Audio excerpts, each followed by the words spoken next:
guys, and welcome back to my channel. For today's video, I am going to be seeing if I can rescue my sourdough starter. Many of you have watched my how to create a sourdough starter video where I took you along creating my first sourdough starter together. It was a whole tutorial that I filmed. I will leave it linked in the cards if you haven't already seen it. But after making that video, I just really didn't have the time to delve into full-on sourdough baking because I was about to get married and go on my honeymoon shortly after creating my sourdough starter. So I just kind of popped it in the fridge. All of that life happened and kind of forgot about it. It was also pretty cold, so I knew putting it out on the counter wasn't going to be a really good idea. I did feed it a couple of times, but then ultimately ended up forgetting about it altogether, and it sat in my fridge for like months. I'm not talking weeks, I'm talking months. And I started to kind of get the sourdough bug again and wanted to make a couple of sourdough things, and I thought to myself, I wonder if I'm gonna have to redo the starter all over again, or if I can revive the old one. Honestly, I didn't even know if it was still in my fridge or if my parents had thrown it out because I still lived home with my parents and we all share a fridge. So I wasn't even sure if it was still in there. So I went in the back of the fridge and there she was, just sitting there all the way in the back. Wasn't frozen though, which was good because I don't know if I could have brought her back if she was like half frozen, but brought it back out. There was a layer of liquid on the top, as you'll see in this clip. This is exactly what it looked like when I pulled it out of the fridge. But I was determined to see if I could make this work because I feel like a lot of you either are already in a similar predicament or will be in the future where you just don't have time to think about sourdough starter and feeding it, and you leave it in the fridge and you kind of forget about it. Can you bring it back, or do you have to start all over again? So I'm going to take the test and see if I can revive my sourdough starter, and if it happens, amazing. I'll probably have a couple sourdough recipes coming your way. If not, I'm just going to remake it and follow the same instructions in the tutorial that I made because it worked beautifully the first time around. But without further ado, let's hop into this video and see if I can revive my sourdough starter. So I've just pulled my sourdough starter out of the fridge. It's been in the fridge, like I said, for a few months, and I haven't been feeding it, haven't been keeping up on it. I'm gonna see if I can save it. So taking it out upon inspecting it, if your starter has also been sitting like mine, you want to first open the jar. You want to give it a smell. Now it's probably going to smell very sour. Sour is fine. Anything other than sour is not good. And you'll probably have this liquid on the top. That's perfectly fine too. That's just from the yeast. So I'm going to actually dump the liquid out. Some people just mix it back in, but I don't want my sourdough starter to taste super sour from this point on. So I'm going to be dumping that part out. I'm not going to discard any of my starter, I'm just going to feed it because I still have quite a bit of room and I've started with a smaller starter.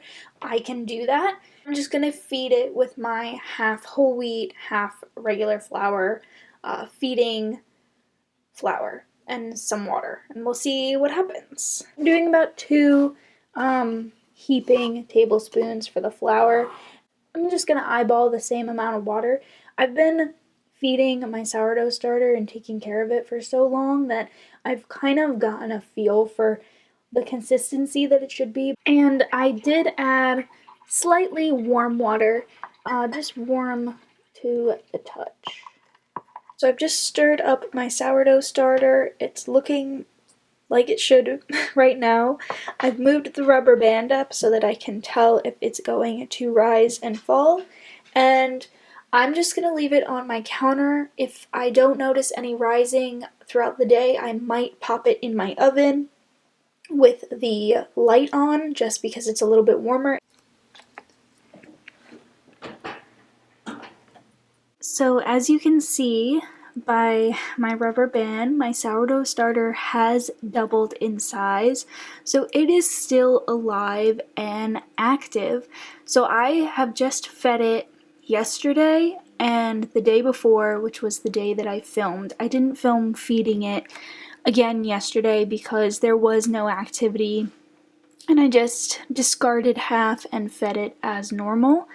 But today there has been activity, so it only took me 2 feedings to get this thing back up to doubling in size. So today I think I'm going to transfer it into a clean container and feed it once more. I'm not going to discard because I plan on using it tomorrow to make some pizza dough. I'm not going to make bread right away because I don't think it's fully at the level for bread, but I'm going to make some pizza dough and see how that works, if it comes out good, if it tastes right, and then I know it'll be good to use. So I just want to let you guys see how it looks. We've got a lot of bubbles happening. It's a little watery, but definitely lots and lots of bubbles happening, which is a good sign. So I've just transferred my starter into this mason jar just because, as you can see, it's a little bit taller and I'm not going to really be discarding anything. So I'm going to feed this. I'm going to put the rubber band on this jar. So as you can see, it actually worked. I was able to fully revive my starter in a matter of 2 days. It was bubbly again after 2 feedings, which was crazy, and just goes to show that my initial starter was very active and healthy. Now I'm not going to go baking sourdough bread with it right away because I want to kind of bring it back up to its previous healthy state. It does smell very sour, and that is something that you're going to see a lot if you don't use your starter often and you're not feeding it often. It's going to be a more sour starter. If that's what you're going for, then great, but I like a more milder flavor. So I'm going to use it in a couple of things. I'm going to try out some recipes that I'd like to make tutorials on. So if you guys are interested in sourdough recipes, leave any requests down below and I'll kind of test them out before making videos on them. And if you did enjoy this video, make sure to give it a thumbs up. And if you haven't already, be sure to hit that subscribe button. I post new videos every single Friday. I have been trying to adhere to this schedule for the past 3 weeks and I have been able to do it successfully, so you can look out for a new video from me every Friday, sometimes Tuesday. So I'm going to be posting like an extra video here and there if I have time and if I can work out a filming schedule to post an extra video. So Fridays for sure, sometimes Tuesdays. Just wanted to throw that out there so you guys can subscribe and know when to look for my videos. And with that, I will see you guys in my next video.